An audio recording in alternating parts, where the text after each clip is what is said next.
insan berakhlak mulia. Guru madrasah pendidik anak bangsa, terus berbina kenal lelah. Guru madrasah terhadap anak negeri, terus berjuang ikhlas dalam beramal.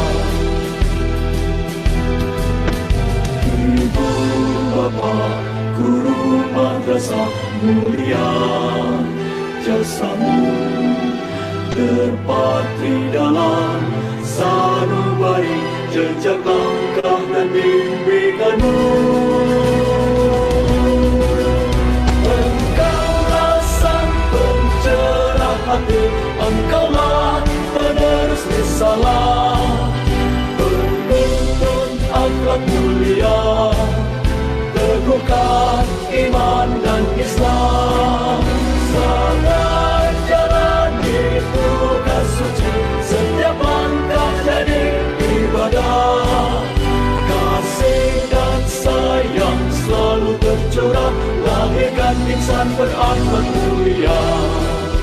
Lahirkan insan berakhlak mulia.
Alhamdulillahirrahmanirrahim. Assalamualaikum warahmatullahi wabarakatuh. Waalaikumsalam warahmatullahi wabarakatuh. Waalaikumsalam warahmatullahi wabarakatuh. Ya, berjumpa lagi nggih dengan Caring, yaitu konseling dan sharing bareng guru BK. Nantinya bersama Ibu Fitriana, Sarjana Pendidikan. Beliau adalah guru BK MTSN 7 Tulungagung, Jawa Timur. Beliau juga pendiri Yayasan Gema Prestasi Insan Mandiri. Alhamdulillah, saat ini sudah bergabung 32 peserta dalam acara Caring ini. Bismillahirrahmanirrahim. Pertama-tama marilah kita panjatkan puja dan puji syukur kita kepada Allah Subhanahu wa taala yang mana dengan nikmat sehatnya kita bisa hadir dalam acara Caring ini. Kedua kalinya salawat serta salam mudah-mudahan tetap tercurahkan kepada junjungan kita Nabi besar Muhammad sallallahu alaihi wasallam, karena beliaulah maka derajat wanita diangkat melalui ajaran Islam. Waktu telah menunjukkan pukul 9:09 ya, dan kita nanti akan berakhir di jam 11.00. Untuk komitmen bersama para peserta silahkan nanti on kamera semuanya dan mute mic demi kelancaran acara. Setelah pemateri nanti selesai menyampaikan materinya, silahkan para peserta bisa bertanya dengan cara raise hand supaya panitia bisa menunjuk peserta yang akan bertanya. Atau Bapak Ibu bisa menulis di chat room. Sebelumnya saya akan bacakan kurikulum vitae beliau. Beliau dilahirkan di Tulungagung, tepatnya tanggal 9 Februari 1979. Beliau menempuh pendidikannya mulai SD, SMP, SMA di Tulungagung, dan S1 Bimbingan Konseling di Universitas Negeri Malang. Hobi beliau traveling, membaca dan menulis. Motonya, do your best. Riwayat organisasinya, beliau mengikuti Persaudaraan Muslimah atau Salimah Tulungagung, pembina klub sahabat remaja, pendiri Yayasan Gema Prestasi Insan Mandiri, anggota APKIN, IIBKIN. Beliau punya 2 anak, kemudian beliau juga tester tes psikologis, dan beliau menulis buku antologi Membumi Mewangi 2020, Salimah Malang. Bapak Ibu, langsung saja materi yang akan diangkat untuk hari ini yaitu memahami konseli milenial oleh Ibu Fitriana, Sarjana Pendidikan dari MTSN 7 Tulungagung. Untuk itu kita jalan-jalan membawa kopi bersama teman ke rumah paman. Pemateri siap presentasi, perhatian Bapak Ibu kami harapkan. Kepada Ibu Fitriana, Sarjana Pendidikan, waktu dan tempat disilahkan. Baik, Bapak Ibu, Assalamualaikum warahmatullahi wabarakatuh. Gimana kabarnya? Sudah siap mengikuti kegiatan sharing hari ini? Baik, sebelumnya tadi sudah diperkenalkan oleh Bu Himyatul Amanah bahwa saya adalah guru BK di MTS 7 Tulungagung. Baik, hari ini kita akan membahas sharing ya tentang memahami konseli milenial. Seperti itu. Bapak Ibu, saya akan nge-share ya, share tentang materinya. Sebentar. Oke. Sampun saged dipirsani nggih. Oke. Sebelumnya Bapak Ibu mari kita mulai agar berkah kita membaca basmalah dan doa sebelum belajar. Bagaimanapun juga kita berharap bahwa apa yang kita lakukan hari ini diberikan kemudahan oleh Allah, diberikan ilmu yang bermanfaat. Monggo Robbi zidni ilma warzuqni fahma. Ya, amin amin ya rabbal alamin. Kemudian yang kedua, Bapak Ibu, bismillah kita menata hati ya, niat semata-mata karena Allah. Karena hanya Allah lah yang akan memberikan kemudahan bagi kita untuk sharing, untuk berbagi ilmu, untuk saling menyemangati, untuk saling memberikan yang terbaik kepada peserta didik kita, konseli kita. Oke, Bapak Ibu, ini saya mulai dengan seperti ini. Kondisi Indonesia, ya, kondisi Indonesia itu kan sekarang masih pada masa pandemi, ya. Oleh karena itu kita berupaya dengan adanya pandemi yang mempengaruhi segala aspek kehidupan termasuk pendidikan, itu kita melakukan sesuatu yang itu berbeda sekali sebelum masa pandemi ini. Gitu, ya. Nah, siapapun kita, ibaratnya ya, siapapun kita pasti ingin istilahnya dipahami. Siapapun kita, dimanapun kita berada, apapun yang kita lakukan, itu kita pengen dipahami oleh orang lain. Nah, seperti itu juga konseli kita yang berada pada masa pandemi ini, mereka rata-rata berada pada usia 12 sampai 15 tahun ya, yang dimana mereka ini adalah konseli milenial. Nanti kita akan membahasnya. Nah, Bapak Ibu, yang ini kita sampaikan ya, yang akan saya sharingkan, itu yang pertama kita nanti akan coba merefleksi kondisi kita hari ini. Kemudian yang kedua, kita akan menginternalisasi visi Indonesia 2045 ya, 100 tahun kemerdekaan itu. Kemudian yang ketiga, kita coba melihat kondisi real guru di Indonesia itu seperti apa. Kemudian yang keempat, kita nanti akan berusaha ya agar bisa memahami konseli milenial, maka kita harus mengenal ciri-ciri konselinya. Kemudian yang kelima adalah apa yang harus kita lakukan, seperti itu. Nggih, masuk nggih. Oke Bapak Ibu, mohon ininya saya tanya ke jenengan, bisa ditulis di chat mungkin ya, di chat Bapak Ibu, apakah jenengan semua siap mengikuti kegiatan hari ini? Are you ready? Jenengan minta tolong dituliskan di chat. Oke, alhamdulillah siap ya. Oke, terima kasih, tetap semangat. Saya berusaha untuk ini berusaha memberikan yang terbaik yang saya bisa ya, do my best gitu ya. Seperti moto hidup saya tadi. Terima kasih semuanya. Baik, Bapak Ibu minta tolong ketika saya tanya ke jenengan atau ini, ketika sudah siap ikuti apa yang saya katakan ya. Guru madrasah jenengan bilang smart, kemudian semangat, hebat, seperti itu. Gitu ya. Semoga bisa dibuka ininya, mungkin 1 atau 2 atau mungkin bisa dibantu. Yang kelas A saja, Oke.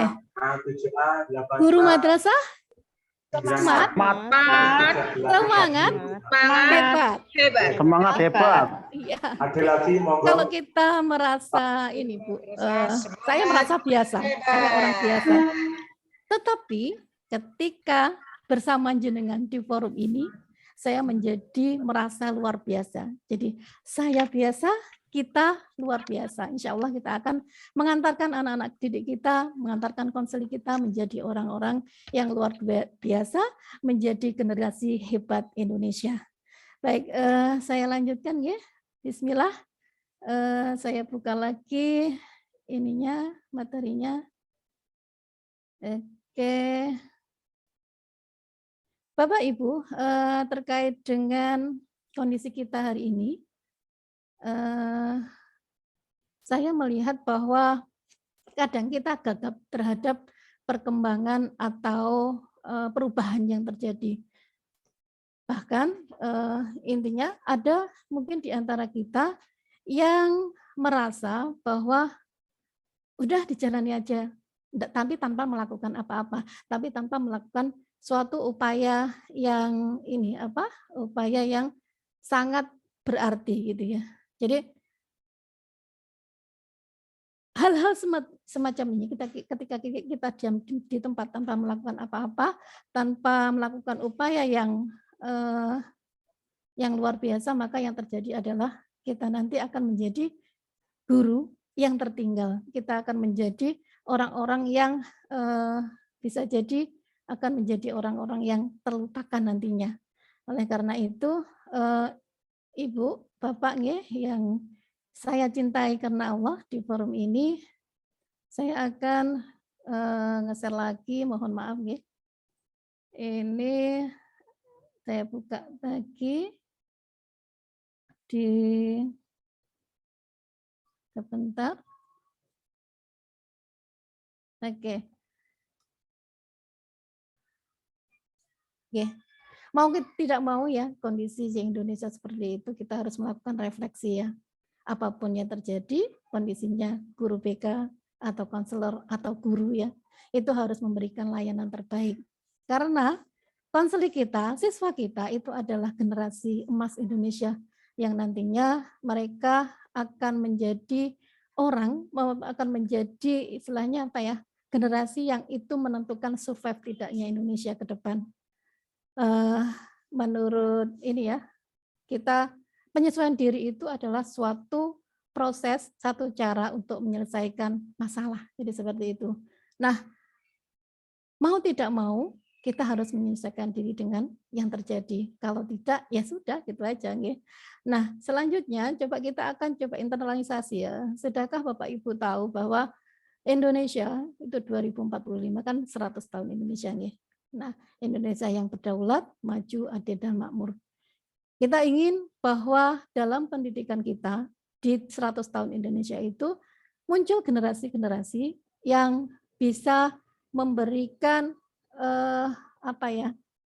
memberikan semangat baru, memberikan Indonesia lebih baik, memberikan peradaban Indonesia yang lebih baik ya. Nah, kita bisa mengetahui bahwa dalam pendidikan Indonesia ini ya, itu di strategi pendidikannya ada 1, 2, 3, 4 sama 5.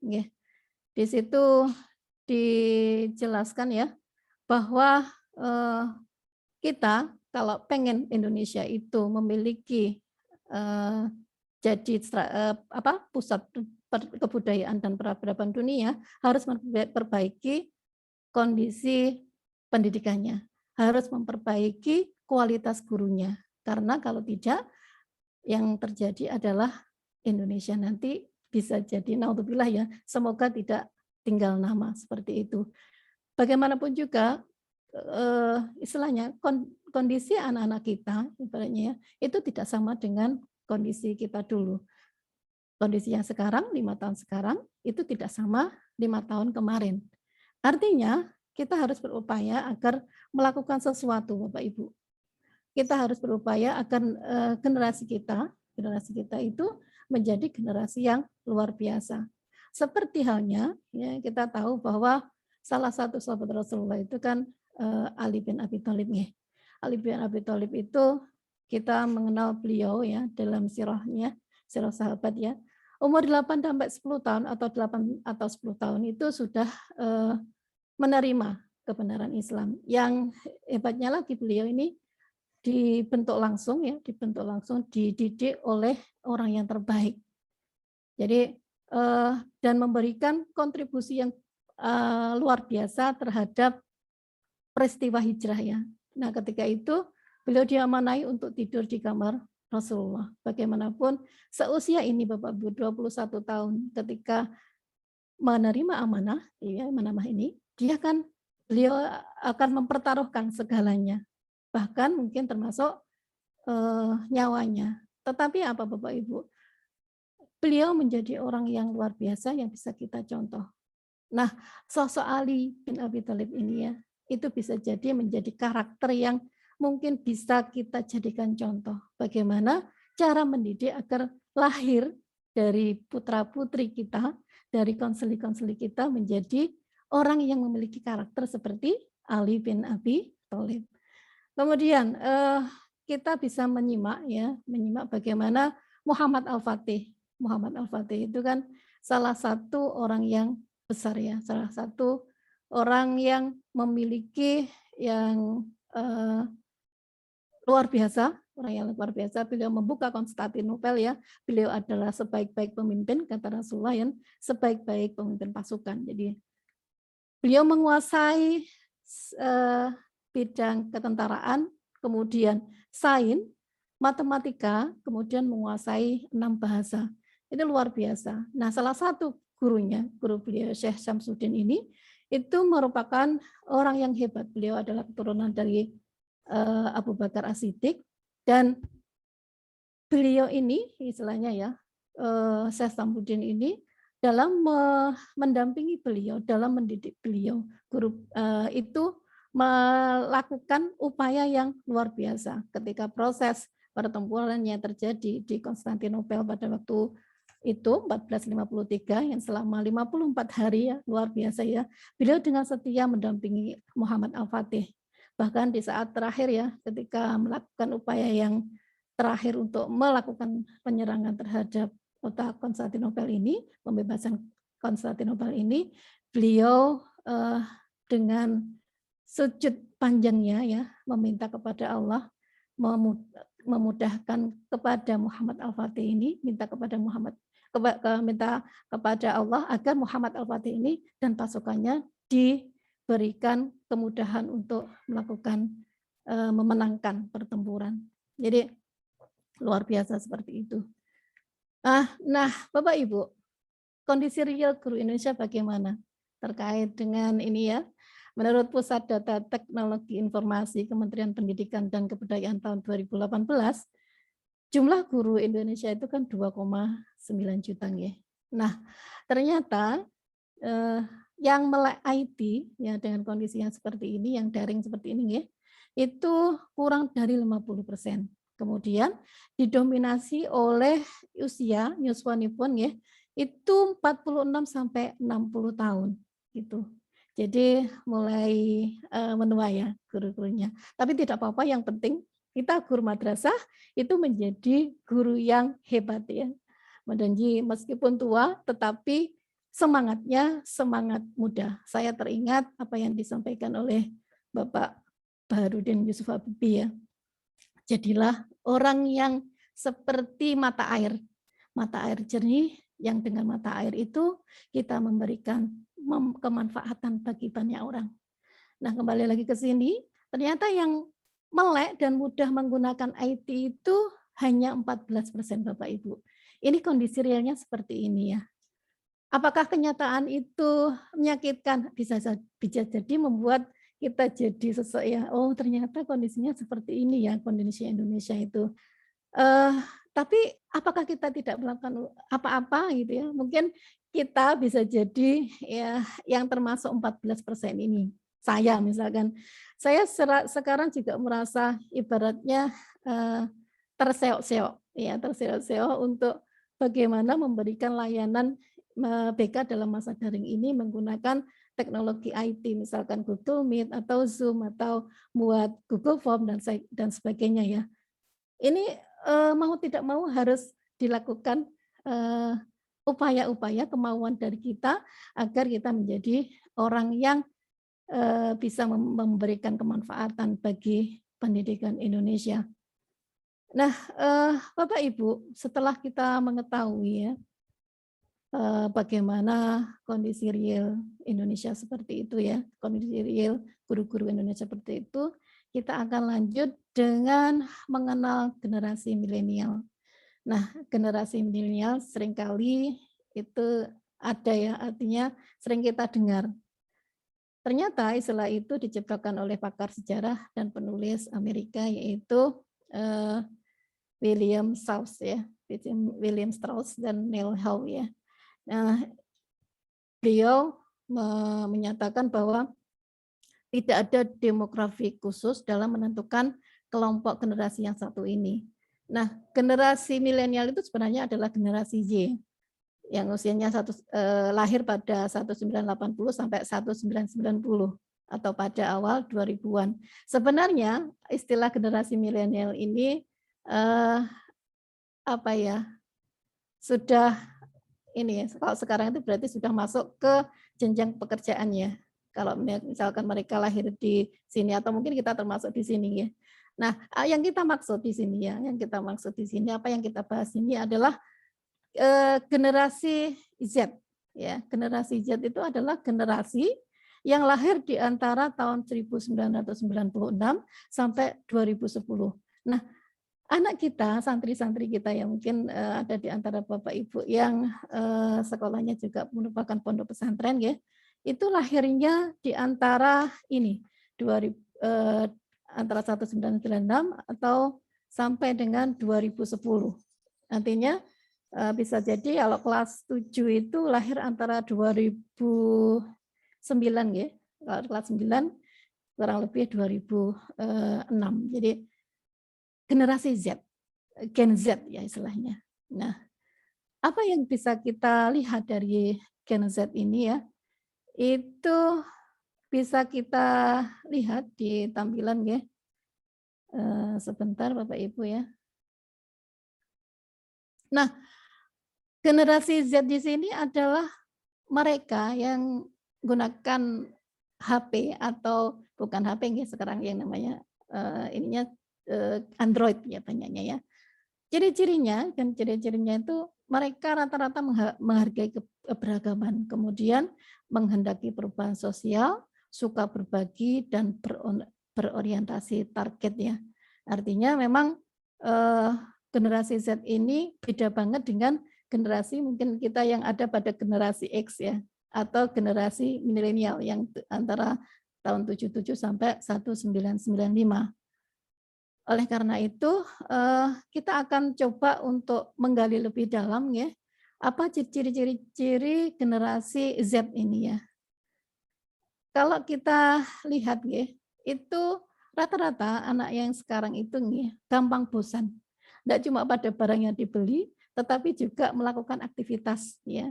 Kalau misalkan kita mau memberikan materi, layanan atau apapun ya, itu anak-anak konsentrasinya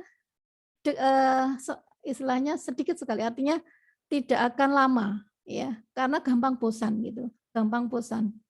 Nah, ini harus kita jadikan apa ya istilahnya, harus dijadikan sebagai dasar bahwa anak-anak sekarang itu memang gampang bosan. Karena gampang bosan, kita harus memberikan sesuatu yang menarik, ya, sesuatu yang menarik. Kemudian ciri yang lain, no gadget, no life. Ini tidak ada gadget. Istilahnya kalau enggak hidup kalau enggak ada gadget ya. Saya pernah ya sebelum pandemi karena sekolah kami itu istilahnya dilarang ya. Pada waktu itu ada memang aturan yang tidak memperbolehkan anak untuk bawa HP ya. Ketika ada anak saya ambilnya dengan sepenuh hati, saya coba lihat HP-nya gitu ya. Saya lihat kemudian jangan bu seperti itu, jangan bunda seperti itu. Ini kalau misalkan HP ini di sini boleh enggak gitu. Jangan bu, sampai nangis Bapak Ibu. Saya merasa bahwa oh ternyata anak sekarang itu daya lekatnya dengan gadget ini luar biasa. Bahwa mereka tidak bisa dipisahkan dari gadgetnya gitu. Jadi ya seperti itu, no gadget no life. Kalau ibaratnya gadget itu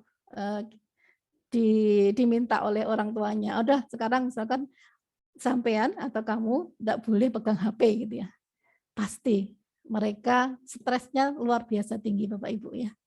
Kemudian ini selanjutnya ciri-ciri milenial yang selanjutnya adalah ini Bu, hobinya melakukan pembayaran non cash. Sekarang kan banyak e-money ya.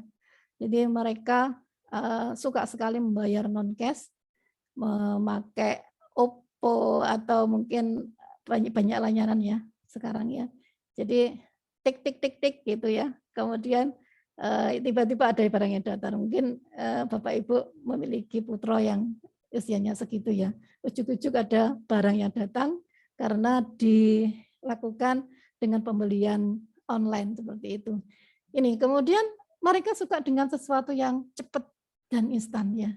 Semuanya itu instan. Pengennya juga hidupnya juga seperti itu, instan ujuk-ujuk atau ini bahasa Tulungagung ya ampun. Tiba-tiba anak itu sudah lulus, ketika sudah lulus tiba-tiba ya, itu ingin sesuatu yang setelah lulus pengen dapat kerja, pengen dapat penghasilan yang baik, pengen menjadi orang yang kaya seperti itu. Tetapi apakah bisa seperti itu gitu nggih. Nah, ini merupakan tantangan kita. Kemudian selanjutnya anak-anak yang Gen Z tadi ya, generasi Z itu suka memilih pengalaman daripada aset. Maksudnya gimana? Kalau mereka punya uang ya, rata-rata bukan untuk nabung ya, tapi digunakan untuk melakukan sesuatu yang itu bisa menjadikan pengalaman dalam hidupnya. Misalkan traveling atau mungkin melakukan sesuatu yang lainnya. Jadi seperti itu. Ini yang harus kita pahami juga ya, kelebihan dari Gen Z atau generasi milenial itu adalah mereka multitasking ya Bu. Luar biasa. Anak-anak ini bisa melakukan banyak hal, memiliki kemampuan juga banyak hal. Kemudian Bapak Ibu yang ingin saya sampaikan ya, pengalaman kami sebagai tester psikologi ya, ternyata sebenarnya Indonesia itu memiliki luar biasa ini ya, IQ-nya anak-anak itu luar biasa, istilahnya gifted ya, gifted. Artinya sebenarnya mereka rata-rata ya istilahnya itu kemampuannya IQ-nya itu luar biasa. Tetapi bisa jadi karena belum bisa kita maksimalkan, akhirnya apa yang sudah dia punya, apa yang dia miliki itu tidak bisa maksimal seperti itu. Oleh karena itu ini tantangan bagi kita. Nah, ini juga kritis ya terhadap fenomena sosial. Artinya mereka sering posting, mau makan aja di ini ya Bapak Ibu ya, di foto kemudian dipostkan kepada sosmed yang mereka punya. Jadi seperti itu. Bapak Ibu, kalau kita tahu ternyata sensus penduduk 2020 menyebutkan bahwa generasi milenial sama Gen Z yang lahir antara 1981 sampai sekarang ya 2012 ininya gitu, itu merupakan generasi yang besar. Artinya generasi yang besar ini jumlahnya jumlah yang paling besar. Ada 25%, tambah 27%, berarti ada sekitar 50 sekian persen jumlah dari jumlah penduduk. Ini merupakan aset terbesar bagi Indonesia agar Indonesia nanti menjadi menjadi negara yang besar. Oleh karena itu, Bapak Ibu, kita harus ingat ya, harus ingat kepada apa yang disampaikan oleh Ki Hajar Dewantara ya. Anak-anak kita hidup dan tumbuh sesuai dengan kodratnya sendiri. Kita sebagai pendidik itu hanya dapat merawat dan menuntun tumbuhnya kodrat itu. Ibaratnya kalau kita punya tanaman ya, tanaman itu ada tanaman misalkan ada jambu, ada sayuran misalkan bayam. Nah, mereka itu sesuai dengan kodratnya jambu ya. Kalau jambu itu disiram, dirawat, ya nanti jadi jambu. Kalau misalkan dia sayuran, misalkan bayam, kalau dirawat, dituntun, ya, kemudian disayangi, maka dia akan menjadi bayam yang luar biasa, yang bisa memberikan kemanfaatan pada manusia. Jadi kita sebagai pendidik itu hanya dapat merawat dan menuntun tumbuhnya kodrat itu.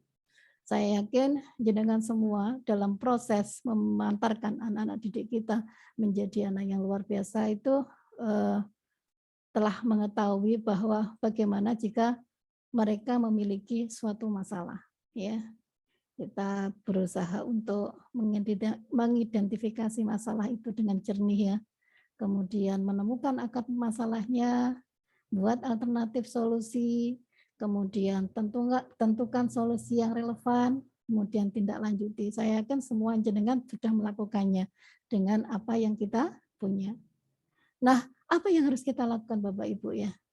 Ini bisa jadi adalah sesuatu yang bisa kita lakukan step by step, atau bisa kita mulai saat ini juga. What we have to do, jadilah konselor yang bahagia, jadilah guru yang bahagia. Katanya murid kita itu tidak membutuhkan guru yang sempurna, Bapak Ibu ya. Murid kita itu butuh guru yang bahagia, yang membuat para muridnya bersukacita datang ke sekolah dan mencintai proses belajar. Jadi kita ya jadilah seperti matahari ya, yang siap setiap pagi ya memberikan cahayanya, menyinari alam semesta, menyinari dunia, agar orang-orang di sekitar kita itu juga memiliki energi yang sama. Ketika kita bertemu dengan mereka meskipun kondisinya masih daring ya, dalam melakukan layanan mungkin di Google Meet, kita memberikan senyum ya, senyum yang bahagia. Artinya ketika jenengan banyak senyum, bukan senyum sendiri ya, tetapi ketika jenengan dalam wajah yang cerah, kemudian berhadapan dengan mereka, maka yang terjadi adalah energi itu akan membuat siswa kita menjadi orang yang mencintai, minimal mencintai proses belajar kita. Ya. Kemudian selanjutnya, terima kondisi konseli apa adanya Bapak Ibu ya. Terima kondisi apa adanya anak-anak kita. Karena bagaimanapun juga mereka memiliki latar belakang yang berbeda. Karena mereka memiliki istilah keunikan-unikan yang berbeda. Bisa jadi ada anak-anak yang dalam tanda kutip yang disebut nakal oleh Bapak Ibu guru atau mungkin Bapak Ibunya ya. Bukan nakal Bapak Ibu, bisa jadi mereka hanya perlu dimengerti.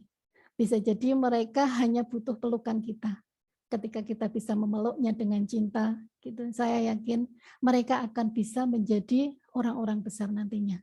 Bagaimanapun kondisinya, bagaimanapun dalam tanda kutip nakalnya mereka, saya yakin mereka akan menjadi orang yang kalaupun memang sekarang itu belum seperti apa yang kita inginkan, bisa jadi prosesnya, proses hidup itu akan bisa membuat dia jadi lebih baik.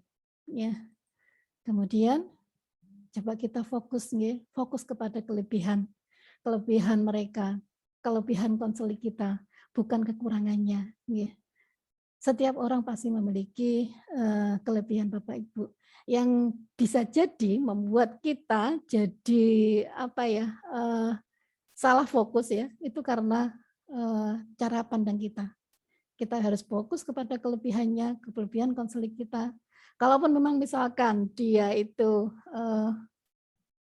jarang ngerjakan tugas gitu ya, bisa jadi di sisi lain dia itu sangat tawadhu kepada ibunya, sangat ya itu yang kita sentuh gitu ya, itu yang kita sentuh ya.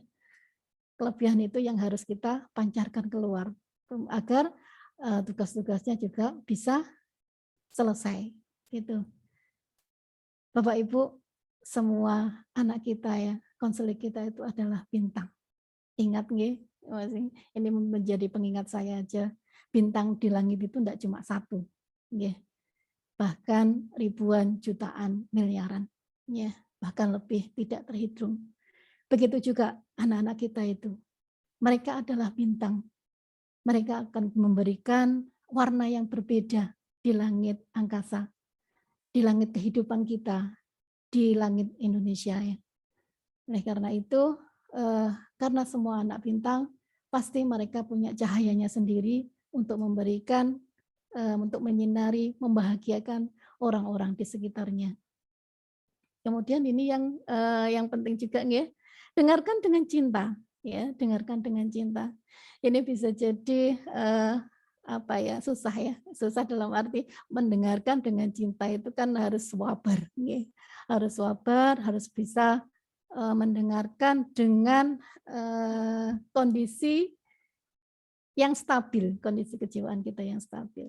Ini seperti seorang ibu ya, seorang ibu kepada anaknya, ketika anaknya bercerita, ketika anaknya melakukan apa, itu dia akan, ibu ini akan melakukan sesuatu, ya, mendengarkan sesuatu, memberikan semangat kepada anaknya agar menjadi keluar bisa menjadi orang besar. Jadi dengarkan dengan cinta, maka insya Allah apa yang jenengan lakukan itu akan masuk ke dalam jiwanya.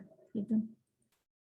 Nah, ini mungkin yang bisa saya inikan ya. Yang kelima, bangun trust. Trust itu kan kepercayaan ya. Ini saya ambil dari apa yang ditulis oleh Bapak Mardigu WP ya. Bagi yang percaya itu tidak perlu penjelasan Bapak Ibu ya. Tapi bagi yang tidak percaya itu tidak cukup, penjelasan yang kita lakukan itu tidak akan pernah cukup. Jadi membangun trust agar mereka percaya kepada kita itu memang prosesnya panjang Bapak Ibu ya. Tidak bisa ujuk-ujuk langsung tiba-tiba langsung mereka itu percaya kepada kita. Nah, membangun kepercayaan itu bagaimana? Itu bisa dimulai dari diri kita sendiri. Bagaimana kita menampilkan menjadi guru yang bisa dipercaya bagi mereka. Bagaimana kita menjadi orang yang bisa memeluk mereka.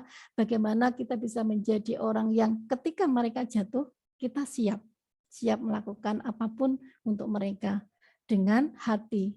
Tidak hanya sekedar membantu tanpa melakukan yang terbaik. Ya, jadi seperti itu. Jadi ketika murid-murid kita, ketika konseling kita itu sudah trust pada kita, sudahlah gampang ya.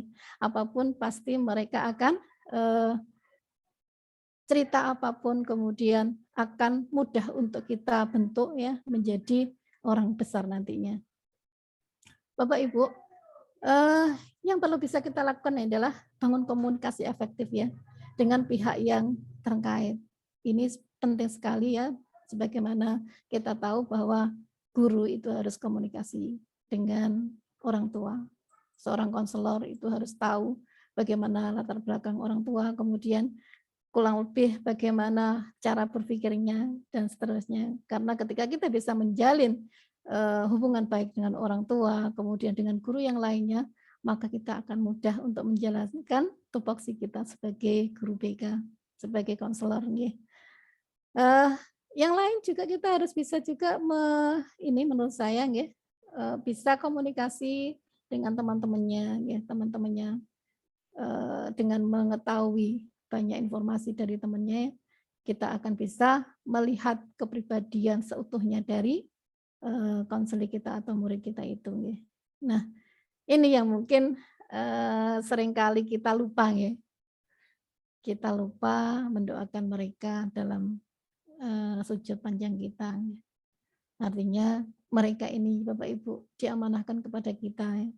Diamanahkan hadir dalam kehidupan kita. Kita harus bersyukur bahwa Allah memberikan panggung istilahnya untuk kita menjadi seorang guru yang akan bisa membentuk mereka menjadi orang-orang besar nantinya. Jadi tanpa kita berdoa kepada Allah di setiap mungkin doa-doa kita di sepertiga malam terakhir itu ya, misalkan kita lakukan sholat malam itu, ketika kita minimal mengirimkan Fatihah pada anak-anak kita, maka Allah akan membukakan, saya yakin akan membukakan hati mereka untuk menjadi lebih baik. Gitu ya. Bapak Ibu, ini yang bisa saya sampaikan ya terkait dengan ini. Saya tutup dengan penjelasan hari ini. Jenengan pasti tahu Michelangelo nggih. Pasti tahu nggih. Beliau adalah pematung yang hidup di tahun 1475 1564 Masehi. Artinya pada tahun 1504 ya, itu ada karya besar yang fenomenal yang beliau hasilkan ya, yaitu patung David yang dipajang di Piazza della Signoria. Nah, ternyata Bapak Ibu, karya besar ini itu dilalui dalam proses yang panjang sekali. Karena apa? Untuk mencari bahan dasarnya aja, batu pualam itu beliau mencarinya selama 2 tahun. Ya. Nah, ternyata batu pualam yang ditemukan itu adalah batu pualam yang berada di jalan, di pinggir jalan, yang ketika beliau itu berjalan dan jalannya itu setiap hari dilalui oleh beliau. Ya. Yang tertutup oleh apa? Oleh semak belukar Bapak Ibu. Tidak begitu kelihatan. Ternyata setelah didekati, batunya adalah batu pualam yang sesuai dengan apa yang beliau mau. Ya. Batu pualam yang berkualitas. Ya. Akhirnya setelah melakukan proses memahat dan membentuk gambaran secara kasar patung, ya, itu juga dilalui dalam proses yang tidak sedikit juga, dilakukan proses panjang, yaitu selama 2 tahun. Selama ini ya, coba dibayangkan ya, dalam membentuk suatu karya besar ya, itu memang diperlukan proses yang besar juga, panjang juga. Jadi prosesnya itu juga memerlukan waktu 2 tahun. Itu masih berupa gambaran kasar. Apakah beliau berhenti sampai di situ? Ternyata tidak. Dilanjutkan dengan proses menghaluskannya. Nah, proses menghaluskan ini Bapak Ibu ya, yang dilakukan oleh Michelangelo itu juga memerlukan proses yang panjang juga. Prosesnya 2 tahun. Jadi patung David yang terkenal itu total dilakukan selama 6 tahun. Begitu juga Bapak Ibu, ketika kita berproses membantu anak ya, itu memerlukan waktu yang lama untuk menjadikan dia karya besar ya, karya besar kita. Maksudnya bukan karya besar kita sendiri, bukan mengantarkan mereka menjadi orang besar. Itu prosesnya panjang. Saya yakin kualitas konseling kita, kualitas siswa kita itu lebih dari yang kita lihat. Mereka memiliki kualitas yang luar biasa. Artinya mereka secara IQ, saya yakin banyak orang-orang atau murid kita yang luar biasa, IQ-nya bagus. Tetapi bisa jadi dalam proses memahatnya, dalam proses menghaluskannya ini memerlukan orang-orang yang luar biasa di sekelilingnya. Ada bapak ibunya, ada bagaimana sekolah itu membuat program yang itu bisa membuat istilahnya batu pualam tadi, membuat mereka anak-anak kita ini menjadi orang-orang yang luar biasa. Mungkin intinya ngaten yang bisa saya sampaikan untuk saat ini, Bapak Ibu, nggih. Monggo saya serahkan ke Ibu Himyatul. Kita sharing aja nggih, Ibu ngapunten. Nggih, terima kasih banyak Bu Fitri atas paparan materinya. Sungguh memang seorang konselor itu ternyata benar-benar harus melek IT ya untuk saat ini ya dalam pendampingan siswa milenial sehingga tidak tertinggal. Konselor juga ternyata harus memberikan dulu contoh sikap yang positif kepada siswa sehingga dengan contoh tersebut seperti senyumannya, penerimaan tanpa syarat tadi begitu ya, kemudian fokus pada sikap positifnya, mampu mendengarkan dengan cinta, membangun kepercayaannya sehingga ini nantinya kita bisa memahami konseling milenial. Nah, untuk itu Bapak Ibu sekalian silahkan untuk nantinya raise hand atau menulis di chat room karena setelah ini ada sesi tanya jawab bersama Bu Fitri. Silahkan. Fitri yang menunjuk atau gimana? Okay. Enggak Bapak Ibu, mungkin ada yang sekedar sharing. Okay. Atau sharing begitu silakan.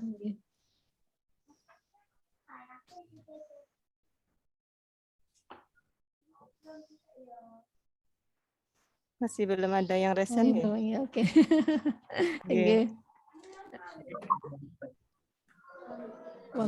Silakan Bapak itu bisa apa itu sharing bersama mungkin kegiatan di sekolahnya, monggo. Oke, ini sudah ada 130 peserta ya yang bisa bergabung. Alhamdulillahirrabbilalamin. Tentunya saya pun juga memberikan pengingat bahwasanya saat ini masih masa-masa pandemi, tetap jaga kesehatan dengan mengikuti protokol kesehatan ya Bapak Ibu. Saya doakan kita semuanya tetap selalu dalam lindungan Allah Subhanahu wa taala, sehat lahir batinnya. Oke.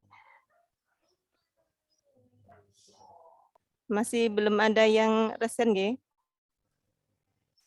Ya ini mungkin bisa sharing. Kayaknya ada Bu Yeni Susiana ini.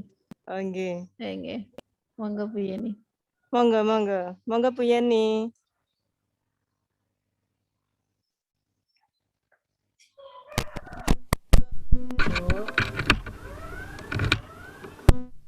Halo, Assalamualaikum Ibu. Waalaikumsalam. Dari mana Ibu? Ya, saya Ibu Harti dari Mansatu Banggai, Sulawesi Tengah, Palu. Oke, Bu Harti nggih? Iya. Ya Bu, tadi kelewat penjelasannya, cuma dengan melihat judul tentang BK ya, judul untuk BK konselor, tuh ya jelasnya kita berhubungan dengan sifat dan tingkah laku seorang siswa ya yang dihubungkan karena kita sebagai seorang guru.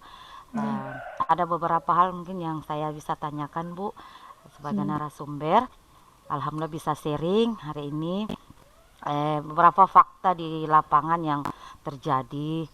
Ternyata masih ada beberapa guru ya yang belum apakah memang belum mengetahui keadaan ataupun mungkin apa ya yang ternyata setelah dalam penilaian ya, karena kita menilai karakter siswa itu kan selama ini hanya dinilai saja ya Bu, karena kita tidak bisa melihat. Nah, kalau masalah dinilai, kalau menurut saya juga sebagai seorang guru, kemungkinan saya tidak nilai itu nomor 2 kalau memang kita harus disusunnya nomor belakangan.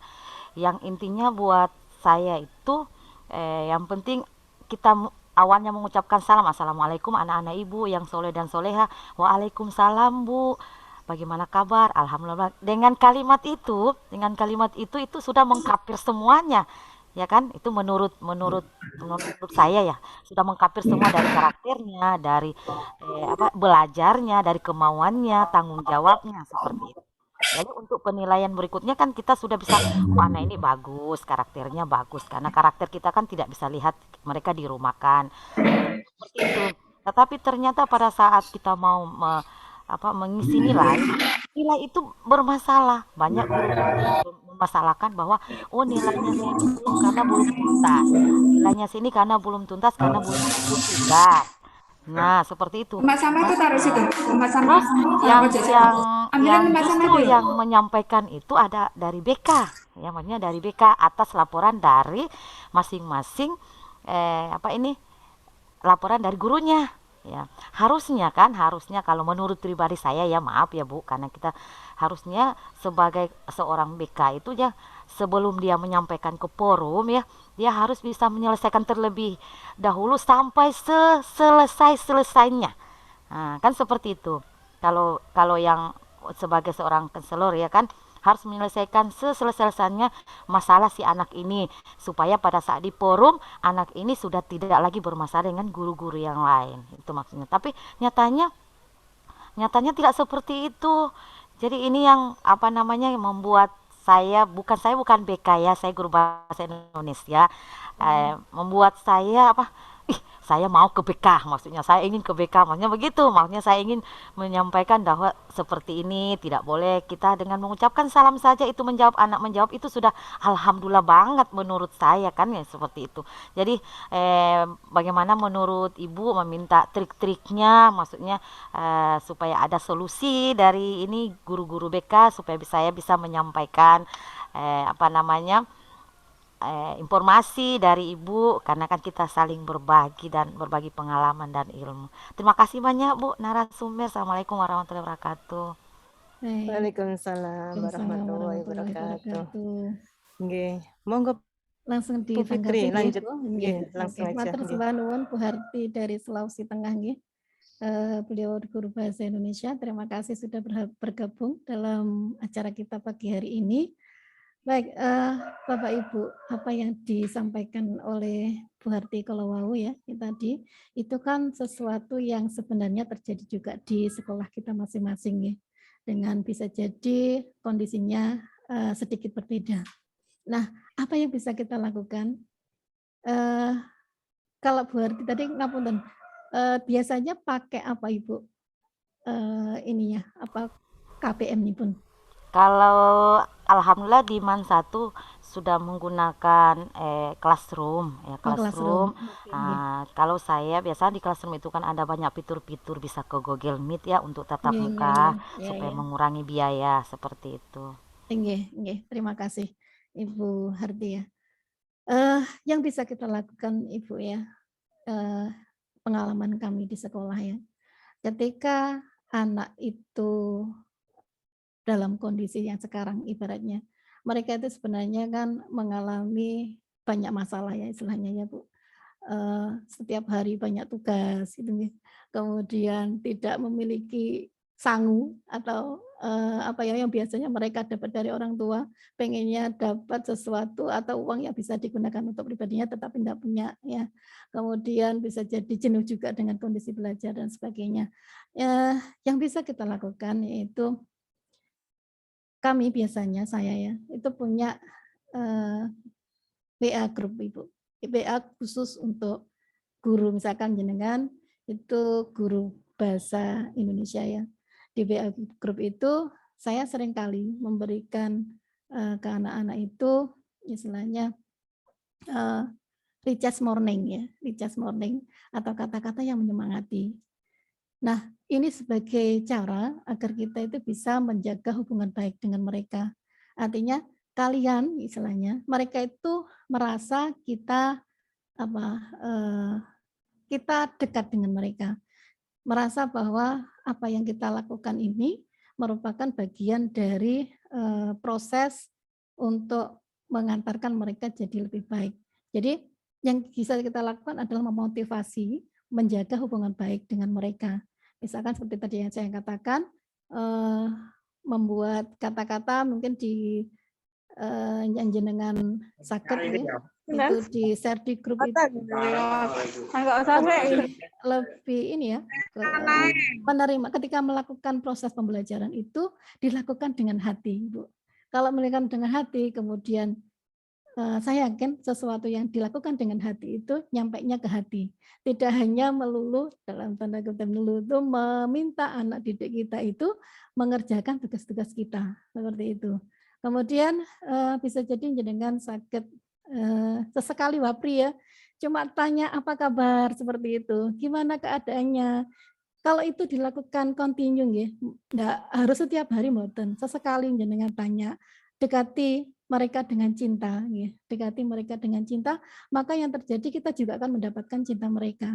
Artinya mereka akan dengan mudah itu mengerjakan tugas-tugas yang kita bisa, yang kita berikan, maksud saya seperti itu. Jadi menurut saya adalah dekati mereka dengan cinta. Kalau kita bisa memahami mereka, insya Allah anak-anak seperti itu ya, yang kesulitan dalam mengerjakan tugas itu bisa bertahap untuk menyelesaikan tugas-tugasnya.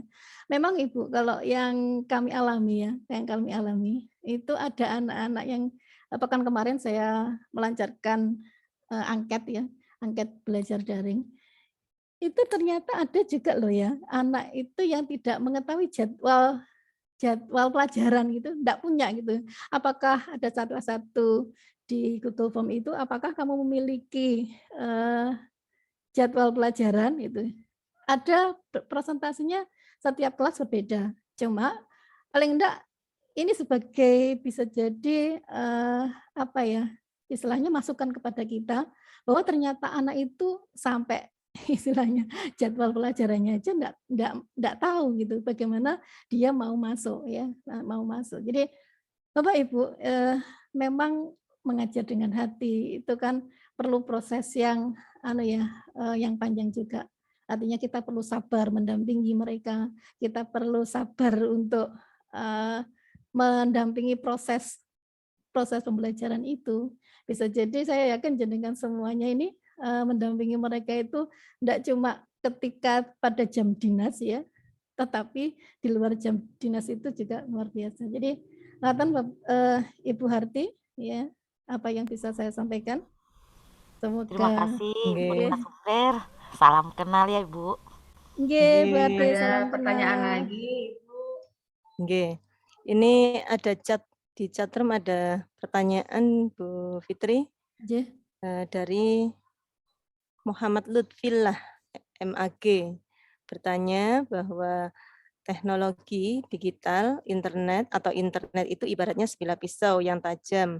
Kalau pengguna teknologi internet orang yang dekat dengan Al-Quran dan hadis, maka pisau itu, teknologi itu menjadi manfaat. Tapi sebaliknya, kalau dipegang orang jauh dari Al-Quran dan hadis, maka pisau akan membunuh kita. Sehingga peran guru BK dan Pak I khususnya sangat berat.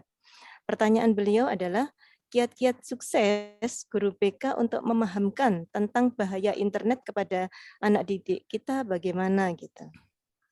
Nggih, terima kasih Bapak sinten Ibu? Bapak Muhammad Lutfilah. Nggih, terima kasih. Kita sadar bahwa internet itu pasti memiliki segi positif negatif nggih, pasti itu. Bahkan kalau kita melihat bagaimana anak-anak berinteraksi dalam medsosnya ya, dan dalam YouTube-nya, mungkin dalam game-nya, itu durasinya panjang sekali gitu ya. Artinya ternyata mereka istilahnya komunikasi aktifnya itu tidak secara offline ya, secara offline itu lebih sedikit daripada online-nya. Artinya komunikasi lewat medsosnya itu lebih banyak. Nah, kaitannya dengan apa peran yang bisa kita lakukan ya agar internet itu tidak merusak ya, tidak merusak orang, tidak merusak anak-anak gitu ya. Nah, yang pertama seperti tadi yang saya katakan ya, kita harus memiliki hubungan yang baik dengan anak. Kita pahamkan mereka. Kita mengetahui bahwa oh iya nak gitu, bahwa saya, bunda atau bapak ya itu memahami bahwa kamu itu tidak bisa lepas dari internet. Nah itu yang jadi paham, yang memahamkannya. Nah yang kedua setelah kita memahami kondisi itu, kita bisa memberikan, mungkin Bapak Ibu bisa memberikan layanan ya terkait dengan kaitannya dengan internet atau bahaya-bahaya yang bisa ditimbulkan dari internet itu gitu. Bisa jadi sebenarnya mereka sudah paham Bapak Ibu, tetapi ketika ada interaksi antara guru dan murid itu berbeda ketika dijelaskan dengan hati ya. Bagaimana ketika kamu misalkan terlalu sering untuk main gadget, terlalu banyak waktumu yang digunakan untuk main gadget, maka efek-efeknya bagaimana? Jadi yang kedua ini adalah ketika jenengan bisa membuat apa semacam ini layanan, atau mungkin kalau memang Pak Lutfi Meniko adalah guru MAG, beliau MAG, coba disentuh hatinya Bapak ya, disentuh hatinya seperti tadi yang saya katakan, jenengan sakit say hello kepada murid-murid yang seperti itu, bisa jadi yang memiliki masalah yang berat terkait dengan hal itu, terkait dengan interaksinya dengan digital atau internet itu.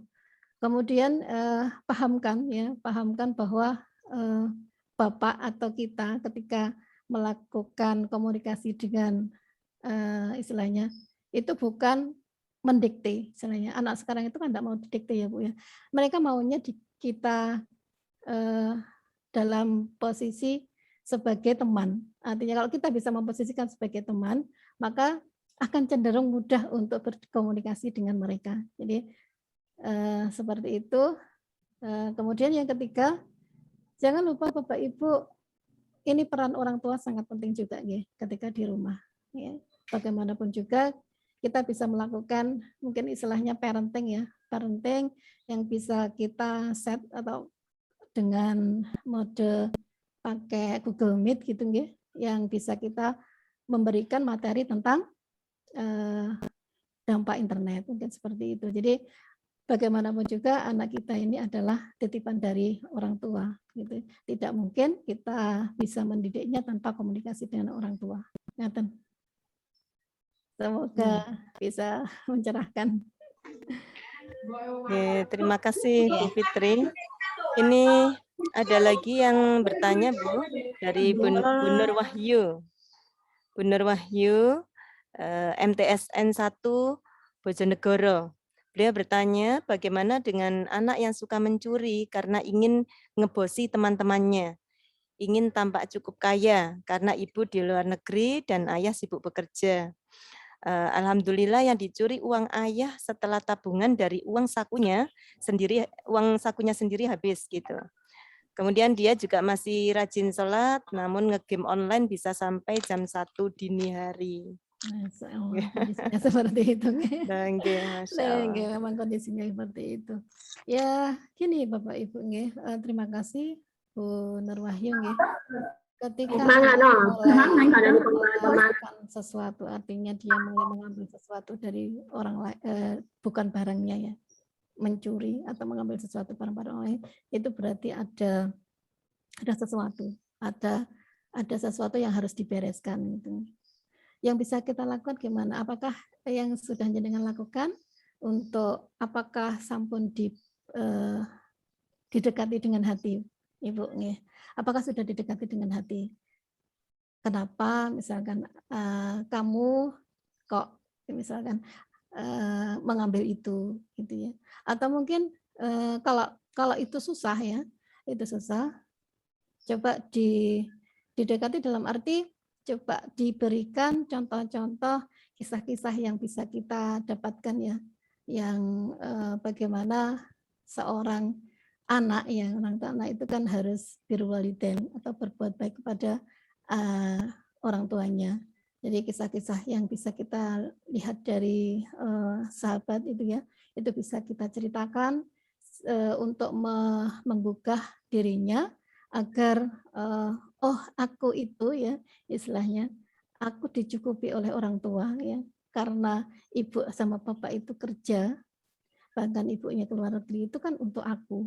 Apa yang bisa aku lakukan untuk membalasnya? Jadi membalas kerja keras mereka, membalas bagaimana ibu itu harus berkorban jauh dari keluarga untuk mencukupi kebutuhanku. Nah, memang ini prosesnya tidak bisa langsung selesai Bapak Ibu nggih. Ketika kondisi anak itu suka melakukan hal ini, berarti sebenarnya bisa jadi ya, apa yang dia lakukan, ngebosi teman-temannya itu sebagai salah satu cara agar dia itu mendapat perhatian. Gitu.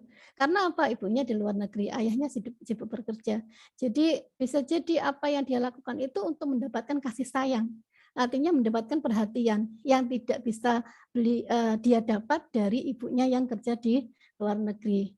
Ya bisa jadi ibunya itu sudah melakukan upaya ya biar dekat dengan anak, misalkan telepon atau mungkin melakukan istilahnya masih bisa berhubungan, mengkomunikasi dengan anak ini. Tetapi ada yang tidak bisa istilahnya terbeli Bapak Ibu ya.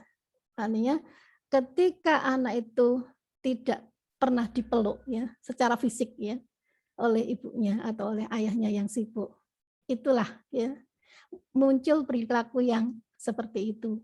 Jadi bagaimanapun juga celah ini itu harus dipenuhi. Ini merupakan suatu kebutuhan anak karena anak ini sebenarnya butuh kasih sayang, butuh perhatian. Jadi fungsikan ya Bu Nur Wahyu ini, coba jenengan dekati, berikan. Sebenarnya tidak akan bisa menggantikan fungsi ibu atau bapak ya, tetapi bagaimanapun juga kita sebagai gurunya harus berupaya agar dia ini itu mendapatkan kasih sayang seorang ibu atau seorang ayah gitu. Ngaten Bu, terima kasih. Oke, terima kasih Bu Fitri. Ini masih terus bertambah nggih pertanyaannya dari Bu Rahmawati. Apa yang kita lakukan untuk mengkondisikan psikologi siswa ketika mereka harus memulai kembali pembelajaran setelah sekian waktu mereka belajar di rumah? Tentunya memerlukan pengkondisian yang sesuai dengan fisik dan mental siswa. Setelah sekian lama mereka berkelana di dunia maya. Kita akan melakukan PTM ya. Jadi bagaimanapun juga kita pun sebagai seorang guru pasti juga merasakan kondisi yang sama ya di anak-anak. Kita pasti melakukan pengkondisian tertentu agar kita nanti siap untuk memberikan layanan yang terbaik ke anak. Bahkan bisa jadi karena tatap mukanya itu juga terbatas ya, jamnya terbatas, itu juga membuat istilahnya tantangan tersendiri bagi kita, apakah kita bisa memanfaatkan waktu ketika ketemu sama anak. Nah, terkait dengan bagaimana kita mengkondisikan psikologi siswa ketika mereka itu belajar kembali. Ibu, Bapak, ya, Ibu Rahmawati, yang saya tahu, mungkin jenengan juga ya, anak-anak itu ketika diumumkan, misalkan pembelajaran tatap muka akan dimulai minggu ini gitu. Kemarin sempat saya tanya ke anak-anak seperti itu, bagaimana kalian rasanya gitu ya. Rata-rata mereka mengatakan, aduh Bu, seneng Bu gitu ya. Aduh sudah kangen sama Bapak Ibu guru gitu ya. Nah, saya yakin ketika mereka sudah menyatakan seneng ya Bapak Ibu ya, itu mereka sudah siap untuk kembali ke sekolah. Gitu ya. Jadi ini pintu masuk yang pertama, ketika anak itu sudah seneng, kalau kita aja yang ketika melakukan sesuatu karena seneng, itu pasti dia akan semangat sekali ketika belajar di sekolah. Nah, pintu pertama ini harus ditindaklanjuti ketika kita nanti ketemu sama mereka dalam kelas ya, kelas yang terbatas, jam yang terbatas juga. Ini tantangan bagi kita, apakah kita bisa menggunakan jam yang terbatas itu, pertemuan yang terbatas itu untuk istilahnya membelajarkan mereka, mendidik mereka sesuai dengan apa yang kita inginkan, sesuai dengan target belajar kita. Jangan sampai ketika kita itu pas PTM ya, pembelajaran tatap muka, itu yang kita kejar itu hanya nilai. Artinya tugasnya kok belum nak, tugasnya kok belum, ini tugasnya kurang 5, tugasnya kurang 4, tugasnya kurang 3 dan seterusnya. Nah ini akan membebani mereka. Jadi pertemuan yang pertama ya, yang harus mungkin kita bisa lakukan adalah kondisikan ya ketika nanti pada pertemuan pertama itu jenengan menjadi guru yang dirindukan, guru yang istilahnya guru yang berbeda, guru yang nanti ketika anak itu pulang itu merasa bahagia, gitu nggih. Ngaten, Ibu. Terima kasih. Ya, terima kasih Bu Fitri. Ini saya masih nyari yang raise hand ini ya. Desi, moderator. Nggih. Bu Desi nggih. Monggo Bu Desi. Oh, nggih, monggo Bu Desi. Nggih. Nggih. Salam kenal Bu Desi. Belum, mikrofonnya belum di-on-kan. Nggih, Bu Desi. Monggo. Emang belum melatih kayaknya. Oke, matur nuwun sangat nggih Ibu. Salam kenal Ibu. Senang sekali saya bisa bergabung mencari ilmu di sini. Jadi saking pundi nggih? Dari mana? Saking Depok. Oh, Depok nggih. Nggih. Sama. Cuma aslinya Purwokerto. Oh, ngaten nggih. Monggo. Dari MTS atau MA, Bu? Dari MI Ibu. Oh, MI nggih. MI Muhammadiyah 1. Begini Ibu, permasalahan kami untuk jenjang MI itu kan tidak ada guru BP ya atau BK. Nah, jika ada permasalahan mengenai terkait dengan anak didik itu kita terbiasa atau dibiasakan atau diserahkan oleh guru kelasnya masing-masing. Gitu. Jadi jika ada kendala baik itu pembelajaran, baik itu mengenai tingkah atau sikap siswa, itu diserahkan ke gurunya masing-masing. Guru kelasnya nggih. Nah, terkadang kan memang kita barangkali minim dengan pengetahuan ya. Nah, artinya yang memang tidak begitu mendalami tentang ilmu konseling seperti itu. Barangkali sering kita siasati dengan saling sharing juga dengan guru, misalkan guru kelasnya tidak teratasi, akhirnya kita sharing dengan teman-teman sejawat seperti itu. Untuk MI hanya sebatas itu Ibu, barangkali Ibu punya solusi lain. Mohon pencerahannya. Terima kasih Ibu Fitriana. Oke, terima kasih Bu Desi. Salam kenal kembali dari saya nggih. Oke. Memang untuk ke MI atau SD itu kan berbeda dengan SMP nggih. Rata-rata MI itu yang memiliki adalah guru BK itu kan sedikit nggih. Jadi bagaimanapun juga anak itu tidak mungkin tidak ada masalah itu kan tidak mungkin nggih. Setiap sekolah itu kan pasti ada anak-anak yang perlu bantuan istilahnya seperti itu. Bukan anak yang bermasalah tapi anak yang memerlukan bantuan.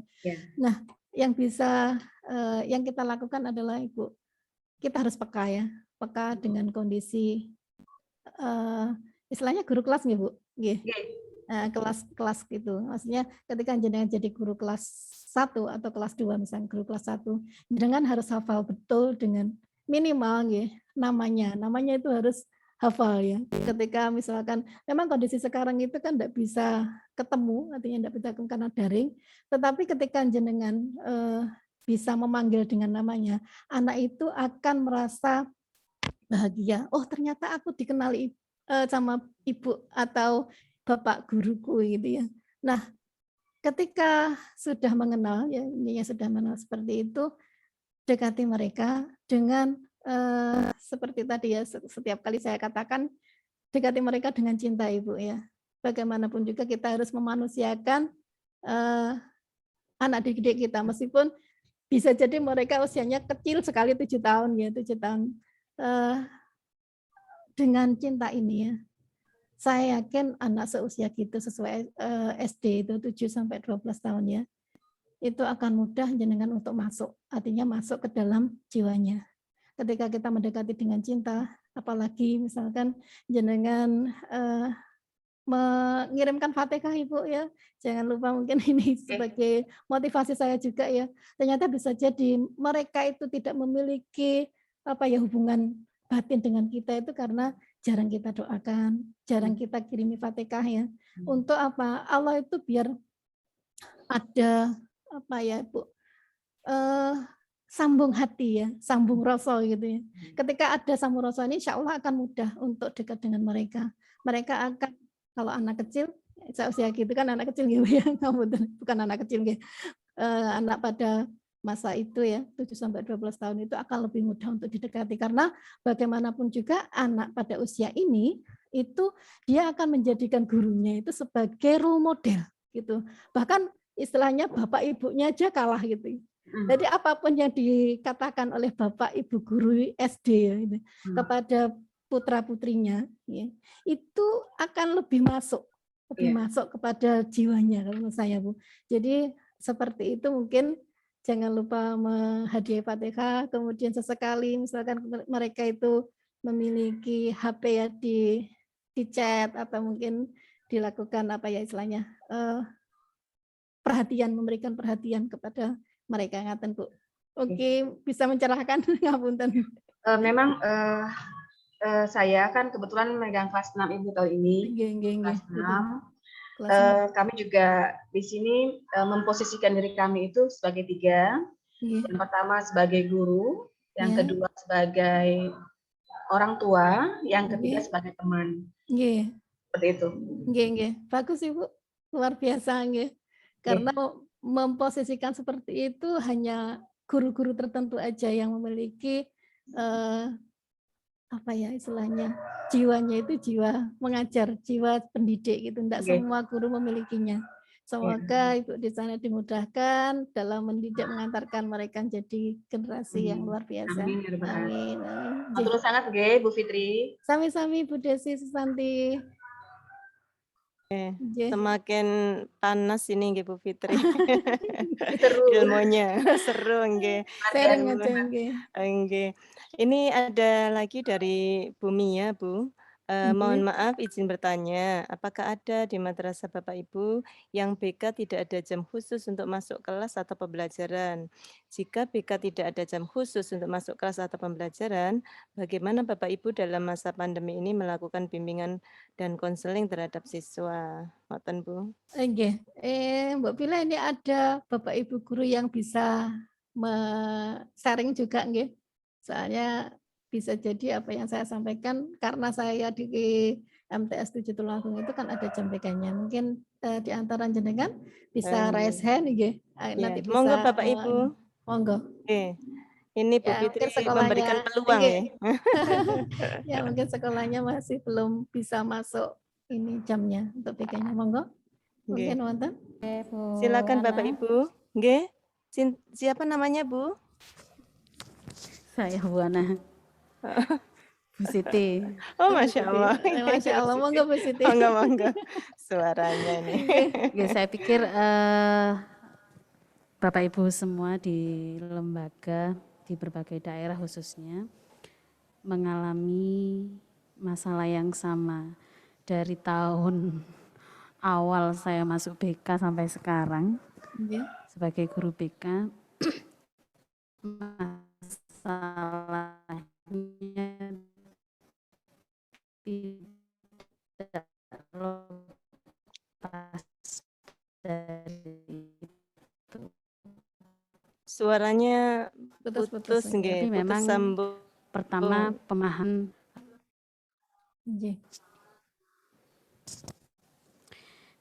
Dan saya buka masker karena saya di lembaga ini. Sudah jelas Bu Ana? Terdengar. Begini, jadi jelas. Memang pertama yang masalah ini terjadi di banyak lembaga, khususnya daerah-daerah tertentu yang notabene guru-gurunya bisa jadi bukan dari kualifikasi BK-nya, khususnya pemangku kebijakan yang tidak memahami posisi dan ekspektasi dari BK itu sendiri. Sehingga permasalahan guru tidak masuk kelas itu bisa jadi dari satu, kurikulum tidak, waka kurikulum maksud saya tidak menjadwalkan. Yang kedua, karena kondisi guru BK cabutan yang tidak paham bahwasanya memang kewajiban kita itu adalah ada secara permen ya, sesuai permen 111, ada masuk kelas gitu. Ada masuk kelas. Tetapi hal ini saya pikir bukan sebuah masalah yang harus difokus. Maksudnya gini, jangan terlalu fokus dengan masalahnya intinya, tapi bagaimana kita solusinya. Kalau saya pribadi sampai detik ini sebenarnya nggak dapat masuk jam. Wah, Bu. Bapak Ibu. Saya sampai kami di sini BK bertiga tidak masuk jam. Bahkan sudah saya usulkan, sudah saya sampaikan program-programnya berdasarkan asesmen dan sebagainya. Alasannya adalah terlalu banyak jam mapel lainnya yang sehingga mengcover kita itu nggak diberi jam.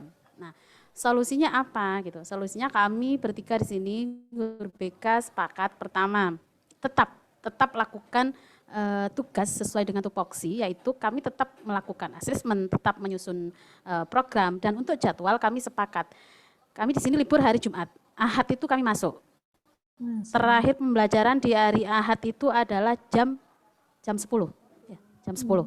Sehingga kami sepakat dengan guru-guru jam 10 sampai jam 11 atau secara terjadwal jam 10 sampai jam 11 kami buat. Yang kelas 9 saya minta guru BK ini menangani siapa terus sesuai dengan kelas masing-masing. Nah, kemudian itu kami atur. Karena proses daring kemarin sehingga dalam satu minggu kan berarti 1 kali. Ini kami menggunakan berapa kelas untuk Zoom.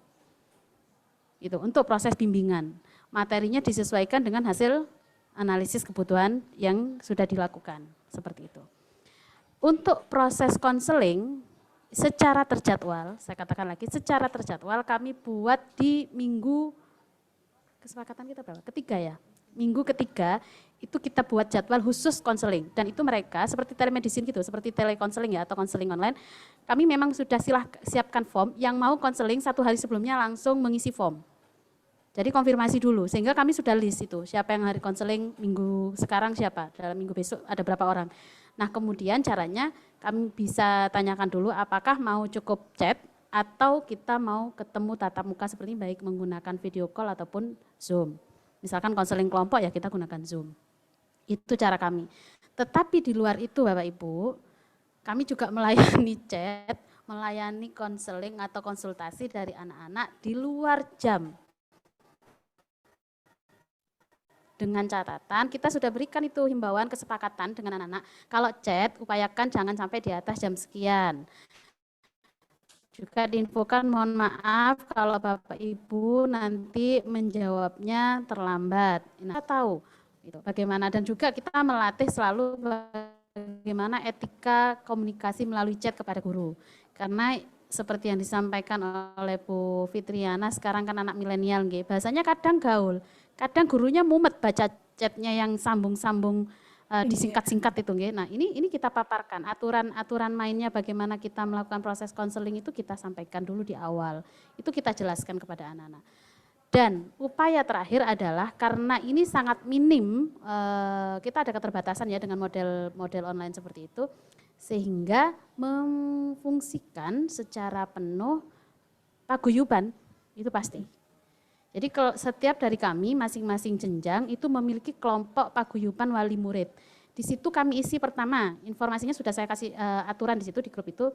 1, fungsi grup itu apa? Yang kedua, kami memberikan parenting, kelas parenting itu setiap 1 bulan minimal 1 kali. Ketiga, dalam 1 minggu kita selalu ada bahan diskusi yang itu hubungannya dengan anak-anak. Yang keempat, sampaikan bahwa di situ ada sebuah reward tertentu, misalkan kelas ini anak ini berhasil apa, nah itu sampaikan di sana. Tapi hal yang baik aja, yang negatif kita tidak pernah sebut di situ, kita tidak pernah sampaikan. Oke, itu mungkin sedikit mewakili karena saya tadi sempat juga menjawab. Ini kayaknya pertanyaan di setiap webinar ada begitu loh. Pertanyaan ini sepertinya muncul di setiap webinar sehingga saya berharap Bapak Ibu semuanya tetap semangat, kitalah yang harus mencari celah bagaimana bisa melakukan semua itu. Karena kalau menunggu dukungan sistem, menunggu bagaimana saran dan sebagainya, nggak akan terlaksana program kita. Oke, terima kasih Bu Ana, Bu Masya Allah, terima kasih Bu Siti, luar biasa. Matur nuwun sangat Bu Siti, Saya- luar biasa. Saya Ini nambah sedikit aja. nggih, monggo-monggo nggih. Masya Allah, luar biasa Bu Siti ya. Semangat jenengan tim BK-nya berarti solid banget nggih. Artinya dengan kesolidan tim BK ini menjadi apa ya, modal besar kita akan memberikan layanan yang kreatif.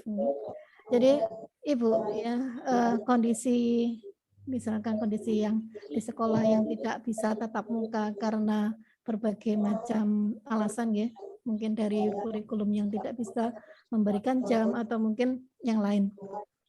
Apa yang disampaikan Bu Siti tadi itu seperti ini tantangan. Kalau ibaratnya tantangan itu tantangan besar, kita harus meningkatkan kapasitas diri yang lebih besar juga.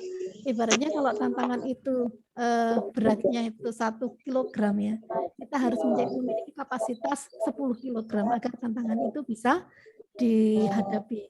Apalagi dengan tim yang solid oleh tim yang BK yang solid di sekolah itu tadi. Dan apa yang disampaikan oleh Bu Siti tadi, Masya Allah ya, menginspirasi saya untuk memberikan juga layanan yang terbaik kepada siswa. Matur sembah nuwun Bu Siti nggih.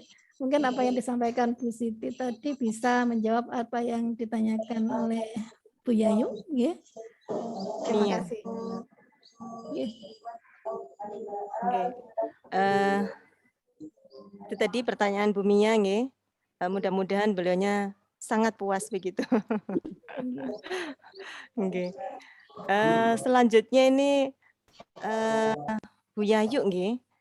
Bu Yayu itu bertanya, apa yang harus kita lakukan pada anak yang sudah diberi bimbingan dan diajak diskusi tapi dia masih mengulang-ulang tindakan negatif dia.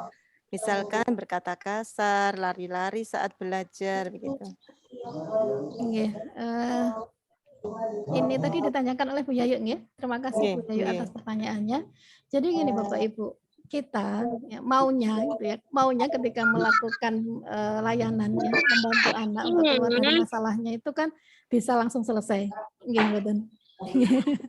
Bisa langsung misalkan saat itu juga atau mungkin seminggu 2 minggu itu sudah selesai.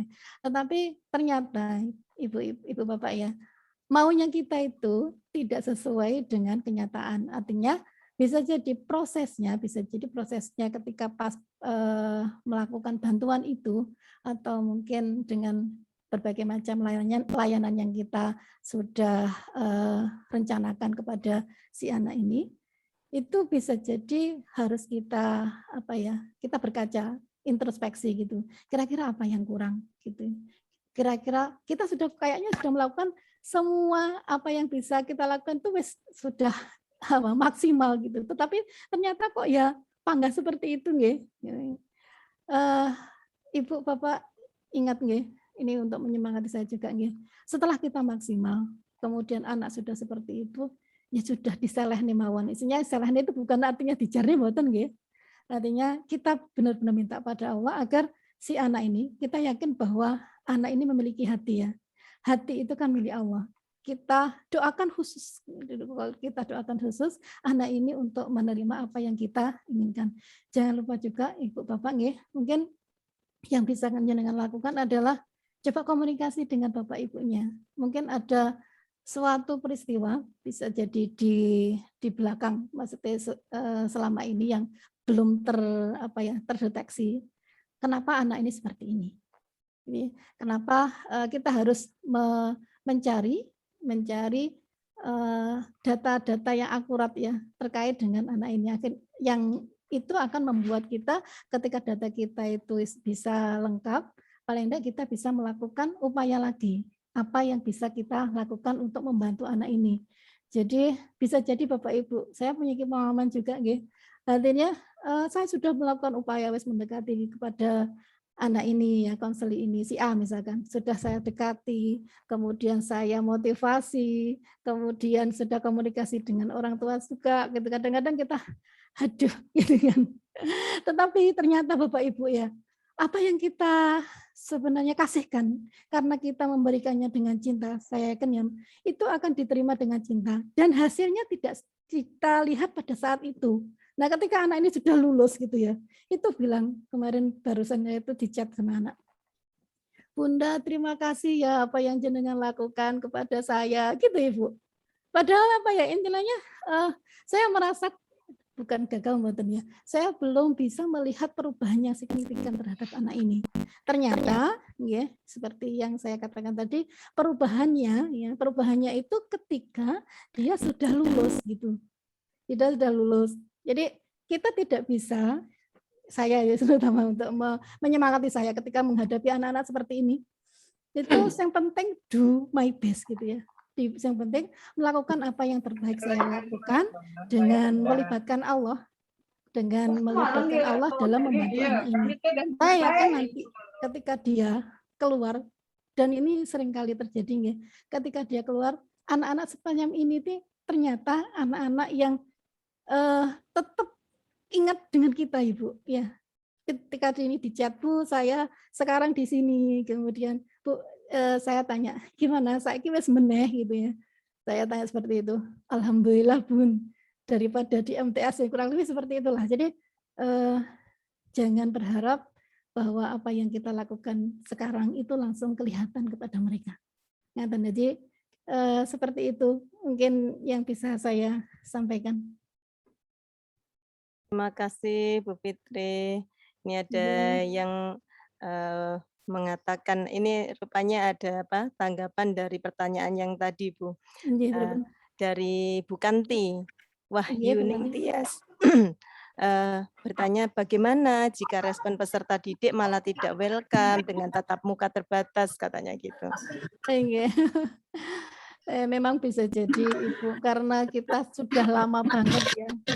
Mereka bisa jadi nyaman dengan daring, artinya dengan daring itu kan jamnya juga terbatas. Jadi mereka lebih bebas mungkin main, mungkin lebih enak seperti ini. Nah, untuk menghadapi anak-anak seperti ini memang perlu sekali lagi perlu waktu ya. Perlu waktu. Artinya gini, ketika misalkan saya yakin dengan kondisinya ya, anak yang seperti ini, itu pasti kan dia juga mau tidak mau harus tatap muka ya. Meskipun bisa jadi dari rumah itu cemberut gitu ya. Cemberut, itu pasti mesti seperti itu karena tidak ada keinginan untuk masuk sekolah secara tatap muka. Nah, apa yang kita lakukan di sekolah? Ya, apa yang dilakukan di sekolah? Ini hal yang mungkin ini ya Bu, mudah yang kita lakukan, beri senyuman ya. Ya, beri senyuman. Gimana kabarnya Nak? Itu sehat.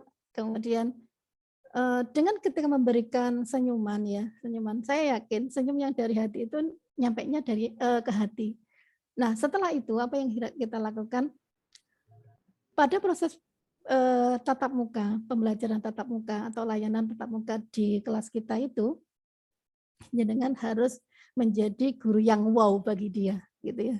Ternyata misalkan ke pembelajaran tatap muka itu lebih asik loh daripada pembelajaran in daring seperti itu. Jadi usahakan Bapak Ibu ya menggunakan mungkin kalau metode atau mungkin apa ya istilahnya kalau metode itu mungkin masing-masing kita berbeda ya. Nantinya ketika jenengan mengajar dengan cinta, mereka akan mendapatkan apa ya kesimpulan bahwa pembelajaran tatap muka itu lebih asyik daripada pembelajaran daring. Jadi seperti itu. Oke, terima kasih Bu Fitri. Ini ada feedback dari Bu Nurbaiti, katanya Masya Allah Bu Fitriana betul-betul sharing dan bermanfaat gitu. Masya Allah, saya luar biasa. Ini kan Bu Nurbaiti yang menjadi narasumber beberapa pekan yang lalu ya. Ya betul, luar biasa.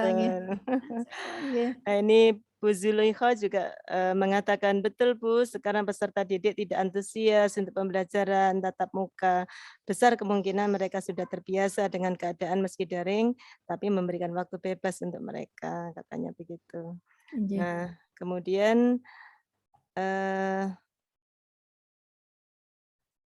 ada pertanyaan lagi sebentar. Ucapan terima kasih ini semuanya. Nah, ini kata Bu Yayu juga dalam memberikan layanan tidak jauh dari yang dilakukan Bu Fitri. Ya. Untuk Bapak Ibu masih ada waktu sekitar 5 menit, nggih. Monggo jika ingin bertanya dengan raise hand. Ada yang raise hand kah? Sepertinya sudah tidak ada.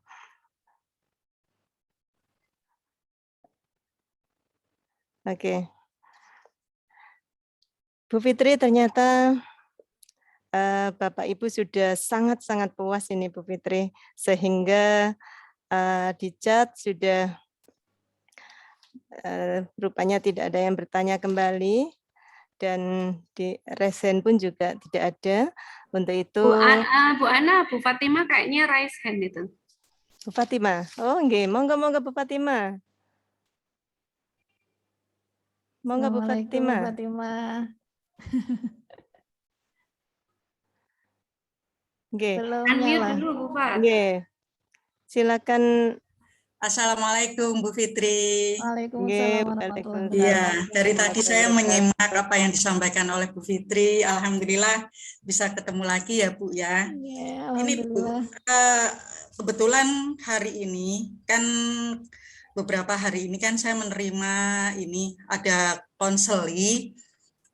Bukan konseli sih sebetulnya, ini dari wali murid ya. Wali murid itu mengeluhkan adanya siswa itu yang ada putranya itu suka sekali itu bermain game gitu, sampai dia itu melupakan tugas dan tanggung jawabnya sebagai siswa, karena kan wali muridnya nanti kan juga ditelepon ya dari ini, dari guru mapelnya, dari wali kelasnya. Nah ini bagaimana caranya Bu memberikan pemahaman pada ibu si wali murid tersebut ya, bahwa dengan kondisi konseli yang milenial seperti sekarang ini itu bisa didukung oleh seorang ibu yang harus punya prinsip yang milenial juga. Ini menurut Bu Fitri kira-kira gimana Bu?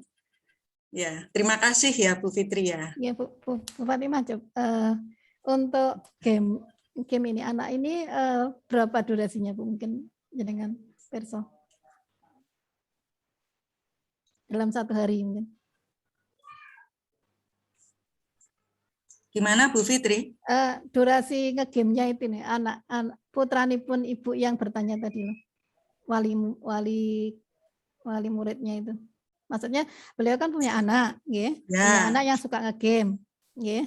Nah, durasi ngegame-nya anak ini berapa lama? Ya, sebentar Bu. Ini hari ini saya nggak begitu. Ini sound-nya itu di saya tuh kayaknya agak terganggu. Makanya dari tadi, tapi saya tuh nangkap apa yang disampaikan Bu Fitri. Coba. Bismillah, mungkin apa yang akan saya sampaikan sulit ini ya, kenal. Mireng Bu apa yang saya sampaikan? Iya, ini. Dengar. Baik, Ibu, memang seperti apa yang saya sampaikan tadi ya, kita tidak bisa memaksa orang lain atau mungkin orang tua atau mungkin siapapun untuk mengerti mau kita ya. Nah, prosesnya itu kan pasti bisa jadi untuk orang-orang seperti ini panjang ya, panjang. Artinya jenengan atau mungkin saya aja ketika menghadapi orang tua yang semacam ini, itu prosesnya harus sabar gitu ya. Ketika sabar kita habis, ibaratnya kadang-kadang merasa seperti itu ya. Lah stok kita sabar kula anendi. Nah, ketika proses seperti itu ya gini Bu. Yang penting ya ibaratnya kita telah melakukan tupoksi kita itu. Dan menurut saya, ketika kita sudah berusaha mengkomunikasikan kepada orang tua, apakah diterima atau tidak dengan proses yang panjang ya, liku-likunya, gitu ya. Berarti menurut saya itu sudah cukup, gitu. Artinya sudah cukup seperti ini. kalau jenengan istilahnya mumet dengan satu konseli ini, pasti yang lain akan keteteran juga, nggih kan? Betul nggih? Iya. Jadi menurut saya, ketika jenengan sudah melakukannya terbaik, itu cukup.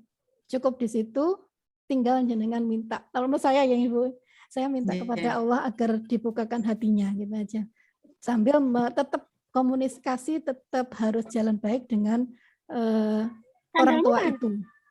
Artinya ya sesekali jenengan say hello gitu ya, pripun kabare, kondisinya gimana gitu ya. Nggak harus sering Ibu mungkin ya, tetapi sekedar untuk menjaga hubungan baik aja.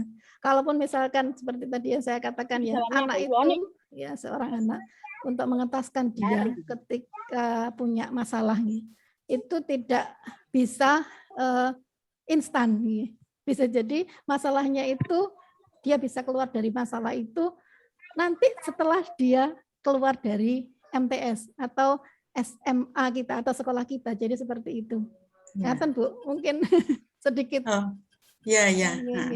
Terima kasih Bu Fitri. Iya. Butuh proses ya Bu, seperti itu ya Bu. Butuh proses nggih. Terima kasih atas pertanyaan-pertanyaannya, kemudian terima kasih pula atas jawaban-jawaban yang sangat menginspirasi kita semuanya Bapak Ibu dari Bu Fitriana. Untuk itu aplaus dulu untuk beliau. Matur nuwun Ibu Bapak nggih. Mudah-mudahan kita semuanya mendapatkan ilmu yang bermanfaat. Memang kali ini benar-benar sharing dan konseling ini nggih. Dan saya sebagai moderator dalam kegiatan jaring ini mohon maaf jika ada salah katanya, sikap yang kurang berkenan, dan kita akan mengakhiri sesi pertanyaan ini dengan bacaan hamdalah nggih. Alhamdulillahirabbil alamin. Nah, sebelum acara ini memang ditutup di jam 11.00, maka ada informasi dari PJ Caring, yaitu Bu Siti.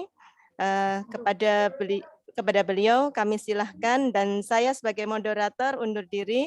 Saya akhiri, wabillahi taufiq wal hidayah, wabiridha wal inayah. Wassalamualaikum warahmatullahi wabarakatuh.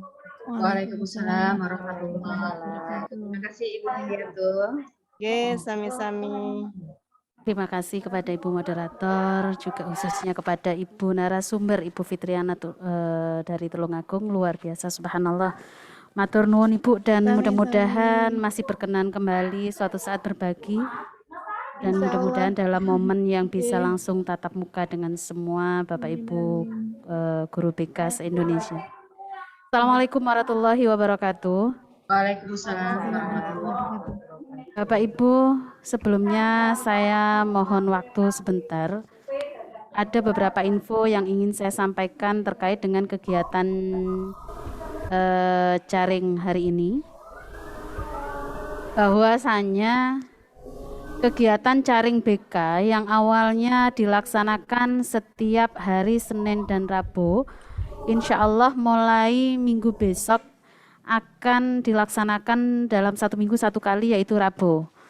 Dikarenakan pertama adalah mulai banyak lembaga yang sudah melakukan PTM, sehingga karena jamnya bersamaan dengan jam proses pembelajaran, keluhannya adalah banyak yang bisa ikut. Itu yang pertama. Yang kedua juga kalau Senin Rabu terlalu dekat, nggih. Kadang juga banyak yang tidak bisa mengikuti dikarenakan kesesuaian jam di jam pembelajaran tadi, kembalinya ke sana.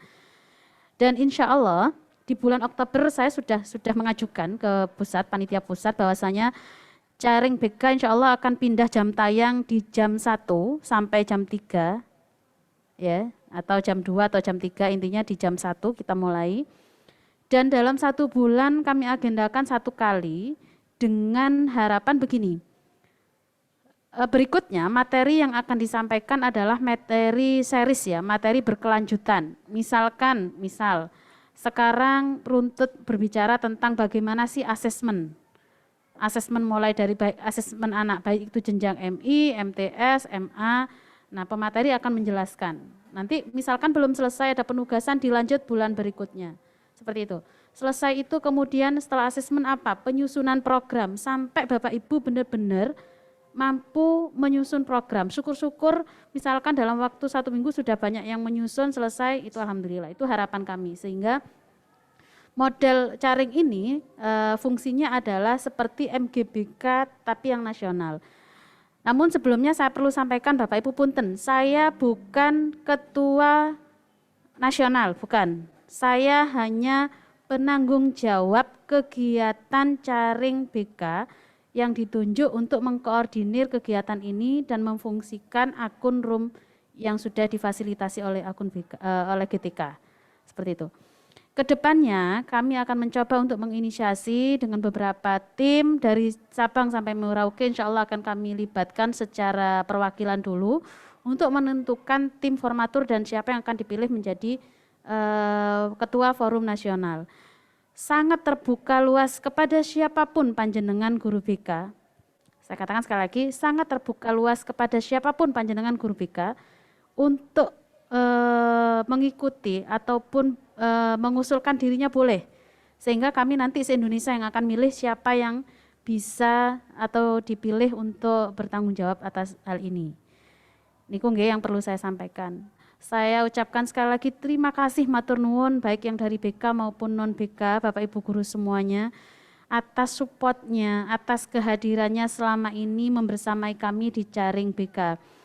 Dan satu hal terakhir, kami mohon maaf atas nama panitia, atas nama PJ, karena dalam 1 bulan ini sertifikat belum bisa dikeluarkan, termasuk live streaming belum bisa dilakukan. Hal ini hubungannya dengan kondisi pusat yang memang sedang dalam penataan. Dan juga beberapa akses seperti tanda tangan ataupun nomor surat terkadang juga masih karena secara birokrasi Bapak Ibu, dan yang ditangani punten tidak hanya BK, yang ditangani adalah seluruh mata pelajaran mulai dari jenjang RA sampai MA. Makanya tadi kenapa ada Gus Lutfi, ada Bu Harti, ada beberapa yang non BK turut andil mensupport kegiatan setiap mapel karena beliau-beliaulah yang memang kebetulan bersama kami ditunjuk untuk sebagai penanggung jawab giat ini. Seperti itu. Mudah-mudahan info ini tidak timbul pertanyaan macam-macam, tidak timbul penafsiran yang macam-macam. Sekali lagi BK tetaplah BK. BK tetap beritikat dengan perilaku ke-BK-annya. BK tetap berkomunikasi dengan ke-BK-annya. Itu yang ingin saya tegaskan. Matur nuwun Bapak Ibu, salam BK, semangat. Kita ketemu lagi insya Allah dalam Rabu depan. Semangat, matur nuwun. Salam kenal Bu Fitri, matur nuwun sangat, matur nuwun sangat. Sami-sami Bu Siti, ya punten. Dari kami cukup Bapak Ibu, nanti jangan ada pertanyaan lagi, mana sertifikat saya, mana sertifikat saya. Kami akan kirim sertifikatnya kalau memang sudah dari GTK dikeluarkan dan kami akan berikan link itu, monggo dicari.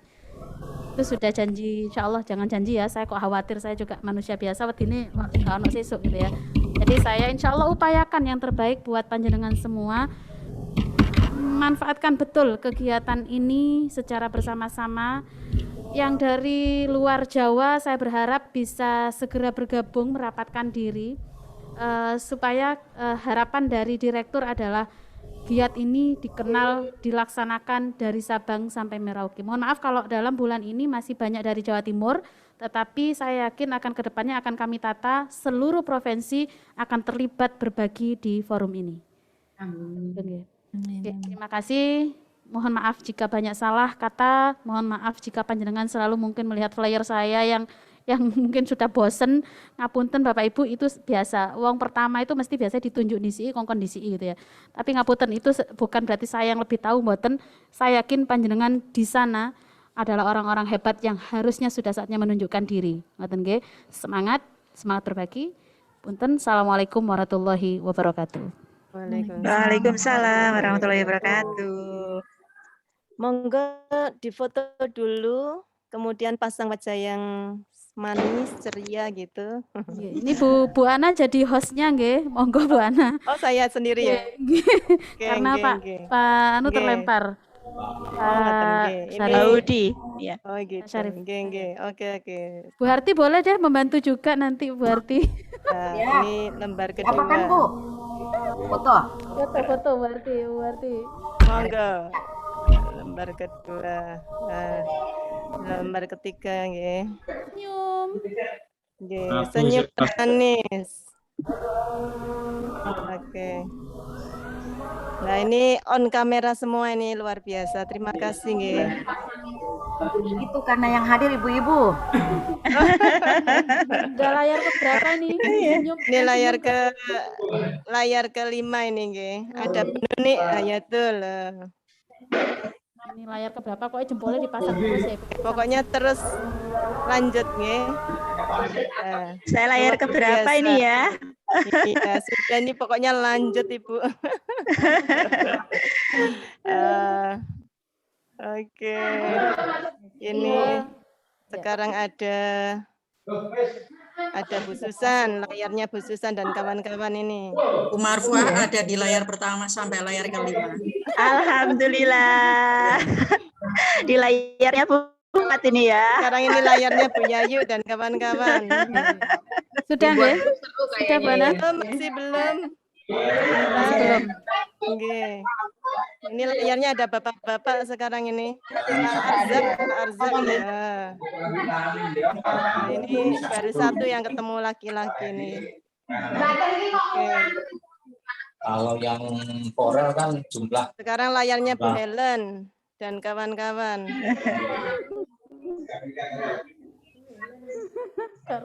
Budi Ajeng, layarnya Budi Ajeng. Wah, ini banyak yang apa itu off kamera ini, kecuali Pak siapa ini?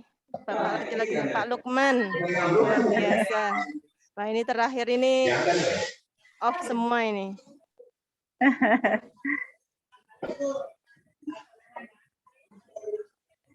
Karena 130 Bapak Ibu. Alhamdulillah. Ya. Belum, masih terus ini Bu. Masih terus Bu, sekedap. Nah, ya. Oke, senyumannya nggih, jangan lupa. Nah, ini layarnya Bu Mia sekarang dan kawan-kawan. Oke, sekarang layarnya Bu Tias Mularsi. Jadi